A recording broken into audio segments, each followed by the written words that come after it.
beautiful people. My name is Mdluli and you are tuned into the Brazen Black podcast. We are still here at Artistry for the BAI Heatskrs, and wow, what we're about to talk about right now is chilling, thrilling, exciting, new, just all things va-va-voom. I know that's like a very old term, but I feel like it just like fits, you know. I am seated here with Abobooi. You have just previewed. Hello. You've just previewed your new sci-fi that you're working on, which, I mean, it was so nice they had to play it twice. Yeah, So, what can I say? Help me welcome Abobooi. How are you? I'm good, thank you. Shout outs to you. Thank you so much for having me on here. Yeah, it's, you know, our paths have crossed over many years. Yes, I was in grade 11 and I interviewed. I don't mean to make you feel old, but I had you graduated now? I mean, yeah, I had it was a job shadowing assignment, and I interviewed you because I wanted to be a filmmaker. Yeah. And then Now look, that's what I'm with talking 6 about. short films under my belt. Oh. 6? Yes. Gotta tap you up. Gotta tap you up for that. Thank you very much. Nah, Thank you very much. shout So out. this is very exciting for me because it's like full circle. Yeah, And it is very full circle.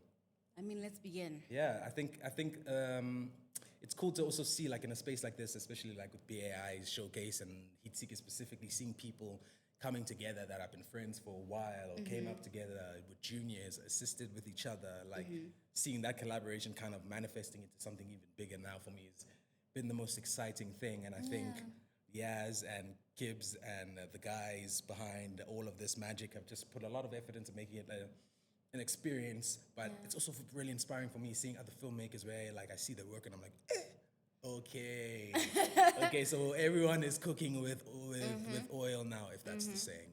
But I think it's been really exciting to see that people are stepping into like their different creative voices and their different creative stances, and I think mine, I feel like I've been very vocal about it because I understand like marketing and branding, but Afrofuturism and science fiction is a thing I'm very passionate about. And I've seen like some very fire like films and stories come out of South Africa, but I'm just not satisfied. It's not enough. So I want to be a contributing factor to this genre, this ecosystem that is like future tech, science fiction, Afrofuturism. And making it better. Yeah, and making it like just making it, because no one's really that too. making it in the context of South Africa or Africa. And there's a lot of filmmakers and animators, and I've learned, like I did this series online of like no one's making sci-fi, and a thing I learned was there are a lot of people who are. Yeah, like I mean, there was obviously a actually. clickbait, and that was the whole thing. I'm like, technically you're wrong because there's this guy, and I was like, I'll take that. Thank you. Send a message and be like, yo, let's work together. Right? It's like So yeah, that's kind of it's a beautiful thing that the guys at Heatskrs have set up here, and being able to showcase just a snippet, a little teaser of a project that's coming up was exciting. I'm so excited for what you have in store with this, and I'm curious to know about your process in deciding to do things like, okay, I'm going to do a teaser, and you said you are going abroad to take this further. You know, tell me about when you decided that, like, okay, I need to go about it like this, because I think it's a pretty smart way of going about it. Thank you, I appreciate that. I think I've tried a lot of different techniques that have not worked, and I learn a lot from a lot of filmmakers who are generous enough with their experience of what has helped and what has not helped them. Filmmakers who are at this festival, some who aren't, but this film for me, I think it's the most strategic I've gone about a thing. Yeah. Not only has this short film been created in a very distinctive style that I feel like I'm defining for myself, not just in the genre of sci-fi, but in a very intentional way of shooting, the grungier kind of look, a lot of long takes. Very much a thing that I feel like that's the aesthetic I'm trying to establish to people who are watching my things and like consuming and connecting with the material in whatever that way that is. But the strategy for this was to make a proof of concept that would be the engine to make a feature film version of this. And let this short film be a scene from that specific film. And in that, the parallel marketing strategy with that was to build up, accumulate almost 6 months worth of content to deliver almost every day or maybe every 3 times a week for the next 3 to 4 months when the film does begin to roll out. and have this huge pool of content that can be pulled from and used to generate marketing that is essentially free, just time-based. Use the platforms I've built, the platforms the actors have, and strategically align them so that our marketing rollout is like a rollout done by like Variety or whatever, but it's just a few homies with some big ones, mine with the big-ish platforms, trying to make things that look like high quality in every aspect. So the rollout for me, I'm really excited about because there's going to be a lot of interesting sort of like content that comes out, things that we're testing, you know, like a documentary kind of thing here, this snippet thing there. So that excites me. But everything in this process has been very strategic, and it's taking all of these steps to try see if this strategy will work. And by the time this film is done, I'll be able to know, hey, this is how you can finance a feature film. Maybe not. Maybe there's another way I need to try. But this way for me feels like the most strategic, using all of the knowledge I have and the advice I've gotten so far. Yeah. Have you, how can I ask this? Have you pitched this to like someone who could possibly finance? And how was that? Like, what's your overall, you don't have to name names if you want to, but like, if you do, that's okay. If you don't want Michael, to, that's fine. no. You know what? I'm gonna let you do the talking. Yeah, no. But yeah, finish your question. Yeah, like what's the reception with that? Because from what I know and like the knowledge that I have, it's not a lot, but like sci-fi is in this country at least sometimes it doesn't really do too well because maybe where we want to take it, they don't see why they should put their money forward on that, and therefore the quality is compromised on, or it's not picked up at all. Yeah. So I know obviously abroad there's a better reception naturally, so it makes sense to go there. But have you tried local, and like how's that? I'm curious to know how that's been. So the reason I made the short film was because I tried the local way, right? Okay. Trying to find funding through this person, that person, you pitch the idea, but because of that very thing you've said, that is true, that people are like, okay, this is cool, this is nice, but like the market is looking at this kind of content, this is the kind of thing that the numbers are saying, channel says this, Netflix says this, the data says this, and you know, it's facts. So I realized very quickly that if I want to make the things I want to make, I need to make something to show people first. And once I've made the thing to show them, I need to show them that people are excited about it. Yes. So that's why we have this parallel marketing strategy where the film comes out, you show people are excited about it through social media, and then you go to someone and you say, well, look, 100,000 people want to watch this thing. Give me $5 million, and you get five. You know. So that's the strategy for me, because I realized that and I don't think it's because there's not quality science fiction. I think science fiction as a genre is difficult to make and expensive, and production budgets here, because our industry is still emerging, is quite low. So people are like, let's make the most economic way to make films, and some writers are really passionate about specific ways of writing, and that's worked. So they're like, why are we changing something that's working and making racks? You know, so I understand I need to like present a proof of concept to say, this is what happens if you invest this into this. Trust me with it. Here's the market research. Here's the data. I firmly believe the only reason people don't have an idea about like science fiction being monetizable or like the industry liking it is because we don't have enough. Like, name one movie other than District 9 that's a South African sci-fi. One. And I was gonna say District 9. It's the only one people name, but it's not enough. You know? It's not. And it's not to say some brews aren't making it, but I just don't know if there's enough energy around that someone can just be like, oh. There's this one, and then there's also got this one, and this one, and this one was okay, but this one was good, and then there's not so enough I think there's material. There's District 9, and then there's nothing. So I'm just trying to like build into that gap, and I think being niche is a cool thing, and maybe even pave a way in a sense, so that more people who are also pushing the movement can like also like get in, get in there. You know what I mean? Which is great. I'm curious to know how it was like getting people together to do the teaser pitch shorts that you did. Because I imagine For me, I would have been like, yes. Before you finished what you said, I would have said yes. You know, like, Yeah. I mean, just like, I'm in. Where? tag, Where do I sign? I'm in, you know what I mean? Yeah. So what was, like, tell us about, like, that process. Bruh, I Just so can't we lie. can, I like- really, it blows my mind because I asked so many people I'm not in the position to be asking for favors, and they came out in numbers. Sure. So I started with my producer, Calvin Hayward, and he's always keen. Him and I have been producing together for 5 years. I've learned so much from him, and he's a very experienced producer. So the first person I went to was him. I said, "This is how much money is in my savings account.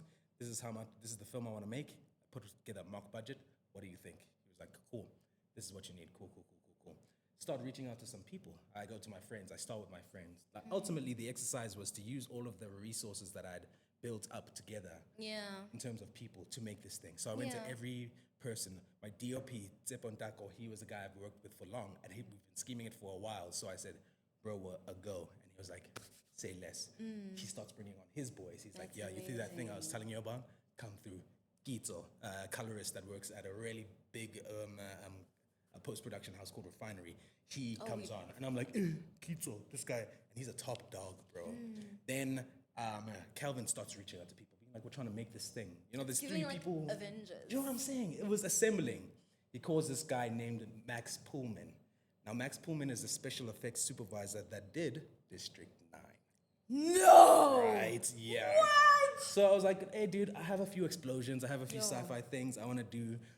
Here's my treatment. Here's the script." Wow. He says on the call, "I want to do this. I'll help out for sure. Pay for like whatever the expenses of the things are. But like, this really reminds me of like District 9. I was like, You know what? "Shut up. Nah, No stop." way. And then I call other friends, and so many people, Reds and like Whoa.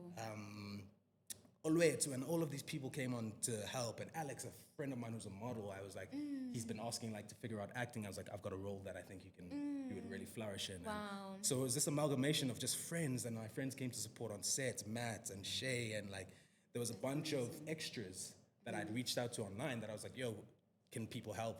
They helped. And so it really came together with a minimal amount of budget and a bunch of friends and people helping. And what really got us over the line was some investors, some good family friends, some good childhood friends who live in the UK. And I was like, "Bro, you know I wouldn't ask you this. Like, I hate asking this, but like, Yeah. I need this." And he was like, "Oh, with how much?" It's like, "That's like £1,000. Sent it immediately. I was like, I'm clearly asking for peanuts here." And Yeah, like, and this that's guy was it? like, "What?" That's all? He's like, "Bro, I spent more money on this week for my petrol." I was like, Oh, sorry." wow. He didn't say that, but I believe that. He's a very humble guy, but I believe the way he was moving, he was surprised with the number because I thought you were gonna ask me for like $1 million or something. I was like, "Chief, no." But I think the beautiful thing was just seeing a bunch of people coming together, Yeah. and I think I was very clear about my treatment and how I wanted to make it. Yes. The storyboards, everything was together, so Sure. you kind of just injected into people's minds, and if they like it, then they like react positively. We had a beautiful costume designer and her team that came on that were Wow. super experienced as well. So Yeah.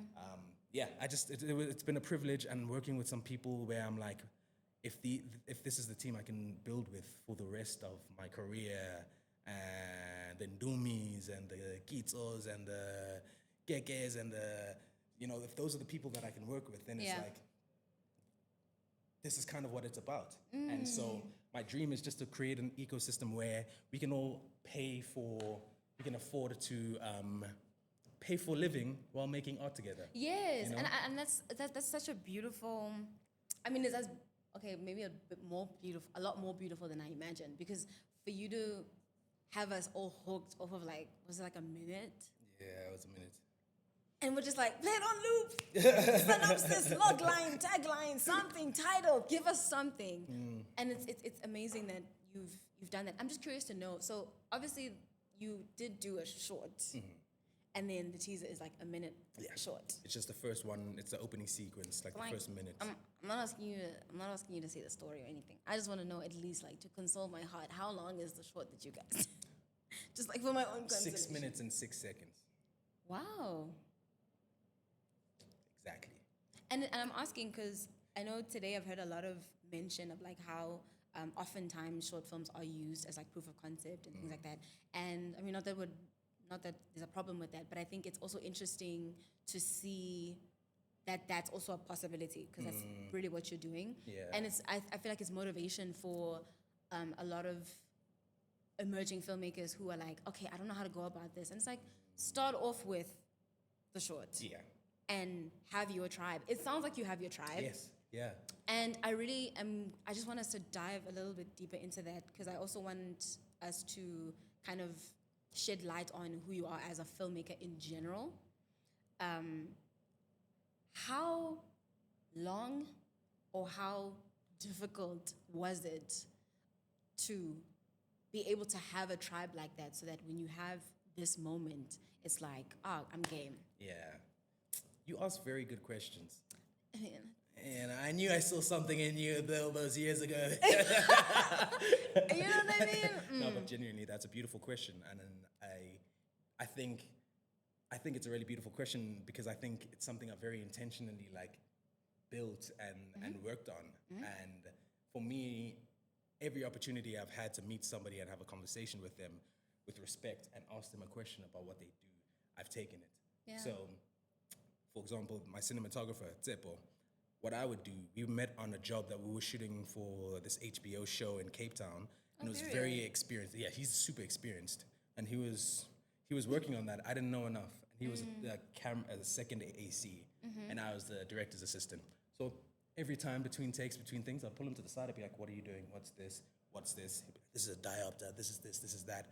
And I have a pretty advanced technical knowledge just from my own passion, but he's at the peak of it. So he explained the highest PhD level stuff. Yeah. And then we would start talking about ideas, and there'd be like a move to another place, and then we'll meet with this person, and then And so I very intentionally, on the first job I went to, I was like, I'm gonna meet every trainee, I'm gonna meet every junior, and I'm gonna be like, who here wants to do something? And when I found those people, the Vanitas, the Tsepos, the Tumis, I was like, the Andys, I was like, okay, you guys, I'm gonna come back for you. Let's just keep chatting. But this is what I wanna do. Yeah. And I feel like I was very clear about that even 10 years ago when I started meeting people. So as this happened, as this grew, as this built, it's something I've always spoken to people about, where I'm like, Chief, I want to work with you. I want this to be the first step, but this is what I want to do. And then I break it down to them, and I show them some treatment, some visual stuff, and they're like, I'm sold. So I think there was a big intention. It didn't happen by mistake, I'll say that much. It didn't happen just because of my social media presence either. That was all of the people I met was separate to the personality I had with my social media and Three Fine Guys. It's definitely been helpful for an audience and viewership. Shout out TFG, shout out Matt and Debza. But when it comes to the technical stuff, those are my guys. The crew and meeting the team, that I had to go to these professionals, send 1,000 emails and be like, yo, please can I come help you on set? And then when one person answers, you go and cool, what are you doing here? How can I be valuable? How can I learn from you? And so once that happened, I built my expertise. I kept learning, I kept growing. Yeah. And then I put out the bat signal, being like, guys, that thing I've been talking about for 5 years. It is time. It's time. And everyone was like, say less, I'm about it. So, sorry about that bump. I realized that. I was like, That's beautiful. That's really amazing. Thank you. I definitely want to say that, I have good hopes for your journey moving forward. Yeah. And here at Brazen Black Art, we wish you the absolute best, because this is Brazen Black Art. I mean, even if you didn't have black people in your film, but I'm just saying, is even if you didn't, you as a Brazen Black artist, we're rooting for you. And we're behind you all the way, and we hope that everybody is gonna do the right thing. Does anyone have a question? Do you have a question? Okay, I figured. Okay. Oh, we have a question from the producer. Ibi.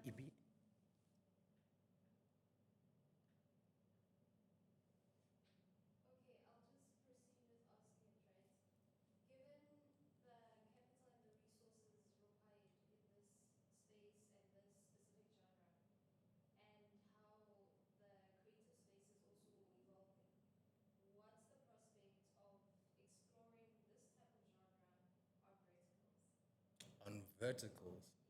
Do you mean specifically on verticals? Yes, specifically on verticals. Do you mean for me or just in general? Just in general, sci-fi on verticals. Oh, okay. Okay, so I think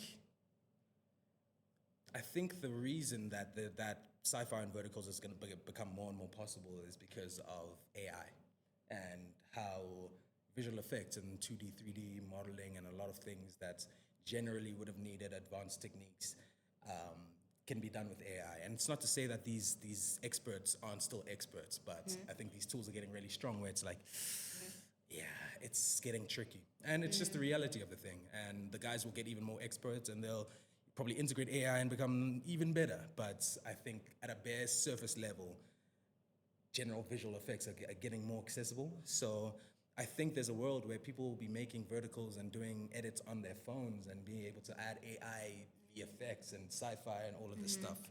And I've seen it happen now in front of my eyes where I've seen like AI films that are these short films made on, you know? And so I think it's all possible. I think it's real. If we talk about outside of AI, I don't know if South Africa will catch up to that trend in time. I think our market is still emerging, and I think we're just still trying to get our own, like, on TV stuff, on-screen stuff first. Yeah. I don't know if our government or our industry will focus very heavily on verticals. I think there will be some creators, myself included, that will be interested in it, and I think there are a lot of creators that will openly be aware of it, but I don't see a world where it becomes this huge hub the same way it has in like the East yet. And I think it will snowball, but I guess also selfishly for me, because I love the original format and vertical, I'm really hoping that our industry will snowball first, catch up with the older kind of normal aspect of things, and then we'll slowly catch up with the trends of vertical and shooting all of this stuff vertical. But I think there'll be some early adopters, be some people who are great at that, but in my opinion, mainstream South African media being sci-fi could be vertical, but I don't see it landing there or starting there. And if it does start there, that would be amazing, but I just don't know how then it goes back to TV. That's the thing that blows I don't know. I mean, but I tried. That's what I'm hoping that people will just like making things, whether it's vertical, whether it's landscape, and that'd be the end of it, you know. Meaningful stuff. Meaningful-ish. Not Like just that's anything. it. Not doesn't matter what level it is. But yeah, that's That was just a great answer. Thanks, bro. Pretty I great think so. answer. I don't remember what I said. I was actually flow stating. We know what you said, okay? We're clocking that. As I said, we're rooting for you. Thank you. And I'm sure when more people see this who are tuning into us, they will also be like, okay, well, I may have missed the preview, but like I'm trying to get in. I'm trying to get inside the club. So how can people support or rather stay tuned on this process? So that we can keep proving that we want this. So that the more you keep going out, we're like, well, we're here. Yeah. You can follow me on all my social media platforms, my Instagram and TikTok, and everything handles is at Abobooi, ABOBOOI. I post a lot of, I post everything I do there. So previews, early links, blah, blah, blah, you find it all there. Some cool vibes, man. The page is cool. I put some effort into it. Yeah. Actually, in our page, like. It is. Like. Yeah. Outside of like the creative hype and everything, like the look of it, I'm kind of like, this tone that's building. So I'm trying to keep pushing that, but I'm not good at talking well about myself, so that's all you'll get about me. You know what? It's okay because we are here for that. Yeah. Tell me I'm the best. You know what I mean? Because I mean, like you've got gold. Thank you. In fact, diamond, platinum, whatever precious material is just above the next. And thank you so much for sharing that with us at Brazen Black, but also as like a people, you know, Heatskrs, all these things. Like, please keep doing more previews. Like the people need to see. And yeah, onto greener pastures. May this work out for you in the best possible way. Like, I'm not just saying that because I know you. I'm saying it because I know, like, generally, it's like really, really good. Thanks, and bro. yeah, like, in all honesty, I don't have any other way to say it. And yeah, guys, so stay tuned, okay, at Abobooi. Follow, wish you the like, best. hit that subscribe button as well. This is YouTube, right? Yeah. Hit that subscribe button. Make sure that you subscribe to the Brazen Black. Sorry, I almost said the Brazen Bull. You know the place, the Brazen Bull? Yes. Yeah. Just so you know. And make sure that you subscribe to the Blade. Brazen Black, it's okay. Make sure that you That's subscribe why to the I'm Brazen here. Black. Okay, sorry. You're taking I'm my reading. job. You're taking my job, okay? But you heard the man. Subscribe, like, comment, share. You know, tell everybody that you know. And the future of sci-fi in South Africa, right? Let's go. We are here. We are present. And that's us, okay? Thank you so much for your time. Thank you, guys. Thank you, everyone. You heard the man. Stay tuned. And that's us. Salute, BBAFF'ies.